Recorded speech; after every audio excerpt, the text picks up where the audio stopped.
Four Against Darkness, a solitaire dungeon delving pen and paper game. Solitaire, yes, but it can also be played by multiple players working cooperatively against the system. In this game, the player or players take on the role of a team of exactly 4 heroes that will explore a dungeon, and in a standard scenario, what they do is they are trying to locate the big bad guy and to destroy that incarnation of evil, etc., etc. In the process, also, you loot treasures, you gain experience points, you find interesting items, and you go through a series of battles against various types of monsters. Classic, very classic idea here. There is an old school feel to it, partially also because of simply the analog idea. In this game, you will draw your own maps, you will roll dice. These days, you could buy an app where you probably can just click on a room and you see what's in the dungeon, and then you click on a door to see what's next. But there's something very visceral, very emotionally interesting in this analog format. It almost feels like you're back in the 1980s, you're back to the days of Stranger Things, and you're there playing role-playing games in an age of innocence, in an age of naivete, and just seeing what happens next and rolling a dice and destroying a monster. All that matter, or tactical depth was not the main point. So again, old school in a variety of ways, mechanically, emotionally, I would say. But there's something very modern in the way the game is distributed these days. That is, you can purchase the PDF, you print it, you will want to print it, you may also want to bind it, like I did, and then you're good to go. All that you need to do after you print the PDF is to add some paper to draw your map, pencil, pen, the dice, and you're good to go. Now, and this game, how does the game work? Well, first you need to form your party of 4 heroes, and you have several classes. Again, it really looks like an early D&D, like a simple D&D version. You will recognize several ideas that you've seen there before. Available classes are Warrior, Rogue, Cleric, Wizard, Barbarian, Elf, Halfling, and guess what? I think you can guess which semi-human race is missing here. Ta-da! The Dwarf. And if you played any D&D, let me tell you, these classes do exactly what you think they do. They have special traits, they have special equipment. Well, the special trait tells you about the special thing that the class can do. For example, the cleric can add half of his level, we'll talk about that, to his attack roll and his full level when attacking undead creatures. Yes, it's that kind of cleric that is particularly good against the undead, whereas the warrior adds his level to his attack rolls always. Other things, the rogue is good at disabling traps, the wizard is good at, yes, casting spells, so you need to choose some initial spells for the wizard, and so on and so forth. As for other stats, different from, the unique abilities of that character. Each character comes with starting equipment, with starting wealth, you roll a number of gold pieces the character controls, and with life, which is a basic number plus the level. All characters start at level 1, so a rogue will start with 3 plus level, which is 4. A cleric with 4 plus level, which is 5, and that's all that there is there. So you prepare your party. There is some equipment that you can purchase, but I know you want to go down the dungeon. How is the dungeon constructed? Randomly, in a very simple way. If you watched an old video of mine, well, not that old, a couple of months ago, but it's about old games.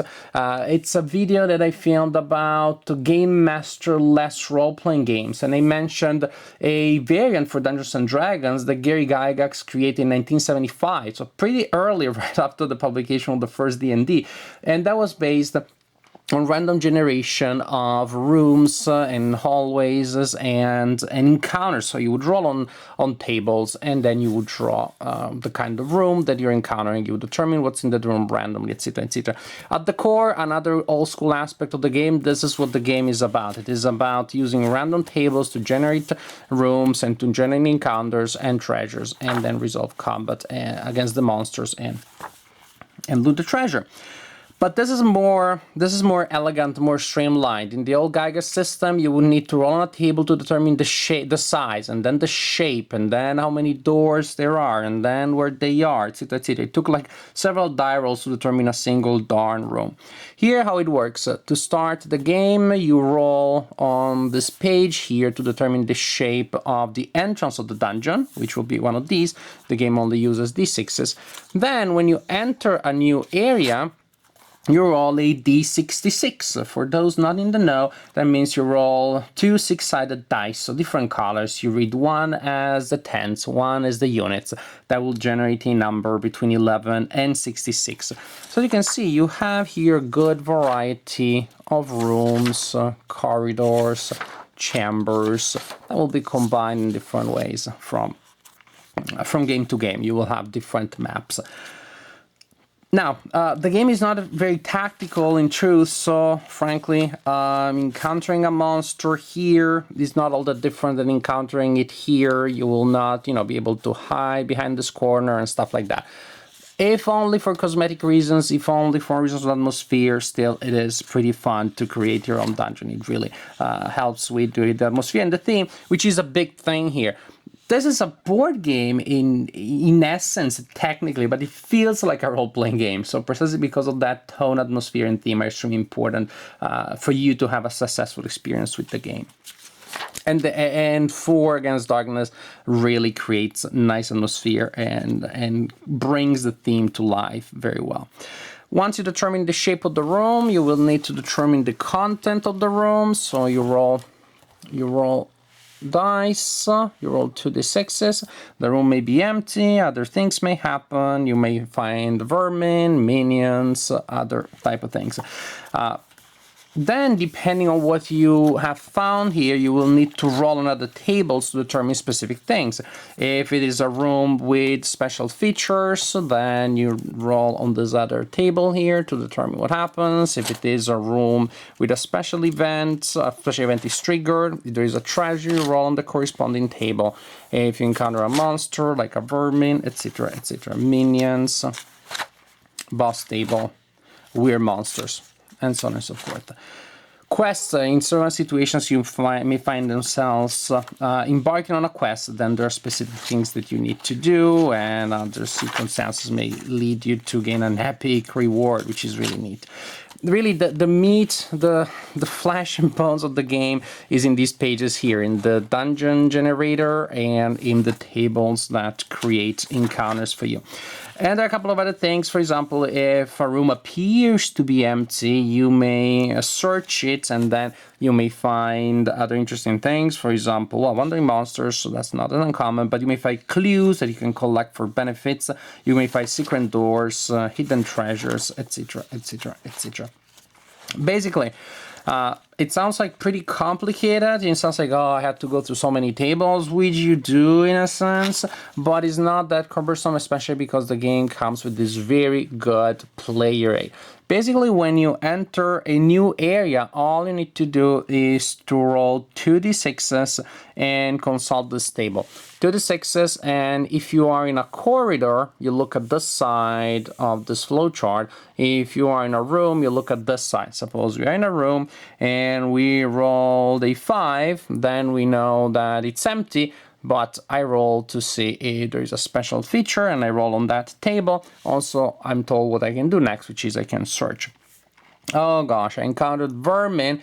Then I roll on the vermin table to see what kind of monster that is. Specifically, I fight against those monsters, and then again the flowchart tells me what I can do next. So this flowchart does a very good job of telling you which tables you need to use and how certain situations will lead to certain others.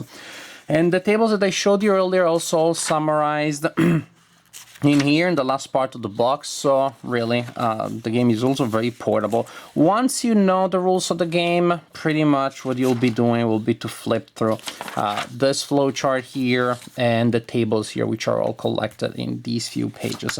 I wish that there was a similar thing, like a reminder, also a compressed reminder of the dungeon, of the room generators here towards the end. Then you really would only need the last 10 pages. You wouldn't have to go back and forth.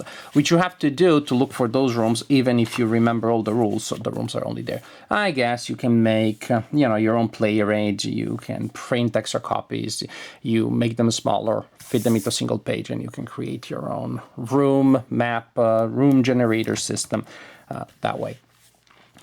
Now, I'm sure that you want to know what you do when you encounter a monster. That will happen very often. When you encounter a monster, first you roll on a d6 and you determine the type of monster. Now, unfortunately, there are only 6 monsters per type. So 6 vermin, 6 minions, 6 bosses, and 6 weird monsters. That means that after a while you may encounter a lot of invisible gremlins. That means that in a game you may encounter more than half of the available minions or more than half of the available vermins. This is one area of the game where the system has huge potential, but one area of this implementation that can be improved on, and I really hope that in further expansions they'll turn every encounter table into a D66 rather than into a D6 table. Then you'll have the sense of exploring a world that changes vastly every time, and you really have no idea what you're going to get. Back to us. When you encounter a monster, very often you're told what the reactions of the monster may be. In some cases, the monster will fight you to the death. In other cases, you can try to interact. If you decide to interact, then you roll, and the entry of the monster tells you what the monster does. For example, the orcs on 1 to 2 accept to be bribed, 10 golden pieces per orc. 3 to 5 they fight, and 6 they fight to the death. Regular fight, they may lose heart in the middle of the fight and leave. Fight to the death is exactly what it says. So I like that there is a very simple AI, so that different monsters will act in different ways if you decide to engage them that way. Because of course there are also cases where you want to attack. So basically when you're encountering monsters, you can choose to attack right away and let's not waste time chatting, or you may try to interact with them. If you interact and then they attack, of course, you've lost the initiative. You've lost the chance of a good free hit. Fighting is very simple. When it's your turn to attack, each character rolls a d6, applies possible modifiers. For example, you saw that some characters add their own level depending on the circumstances. Certain weapons are more effective against certain characters. Big weapons are better than smaller weapons, and so on and so forth. So you add modifiers for your attack, and you hit the opponent if you're all equal to or higher than their level after all modifications have been taken into account. So level 4 is for what you need to roll after modifications, after modifiers have been applied. For more, you hit an opponent. When you're fighting vermins and minions, usually a single hit kills a single opponent. With big bosses, they have several health points, so a single hit takes away one of their health points. Then it's time for the monsters to attack. It's interesting here that the monsters do not really attack. So you roll for an attack and then they attack you abstractly. So you roll for your own defense. And what you need to roll is, again, based on the level of the monster. You roll a dice for each character that is being attacked by an opponent.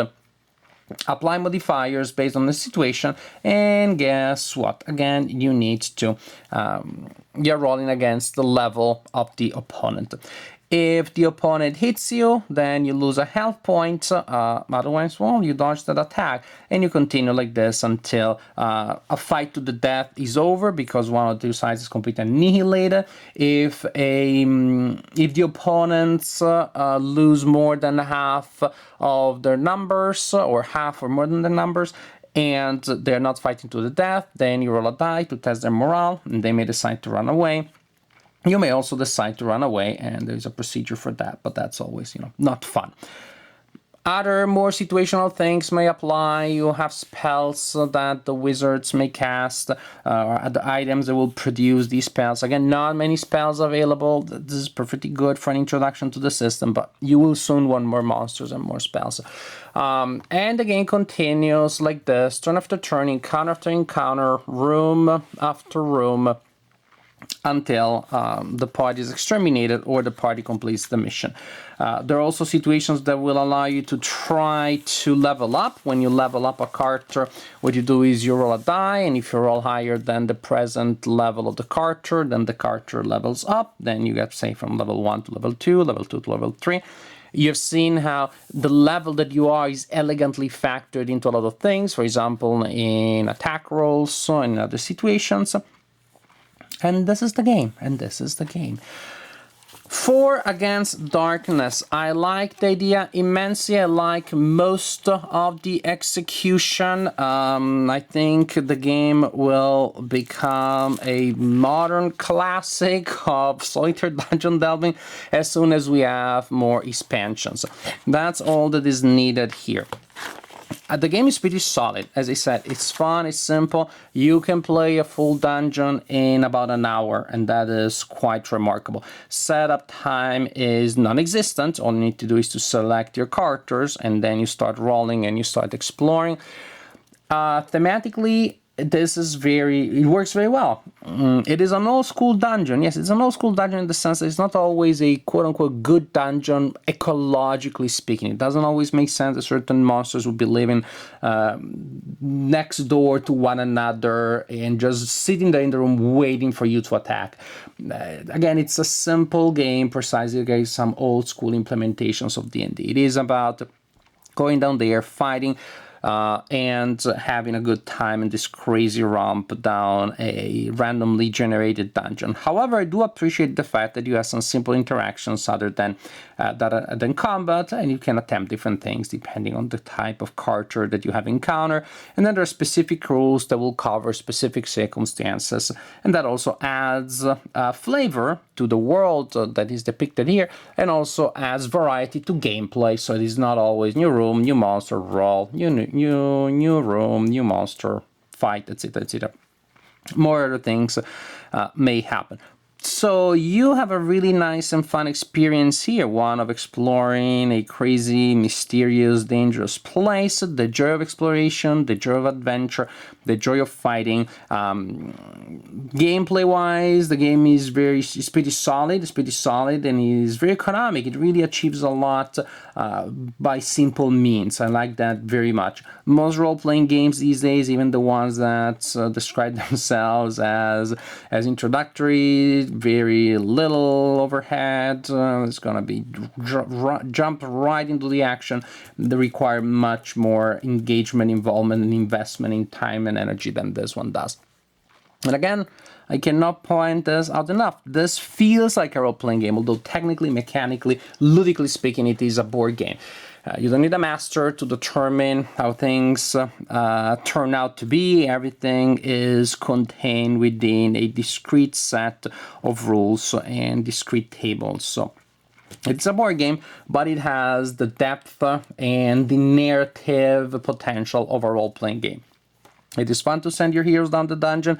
It is fun to see the craziness that they encounter.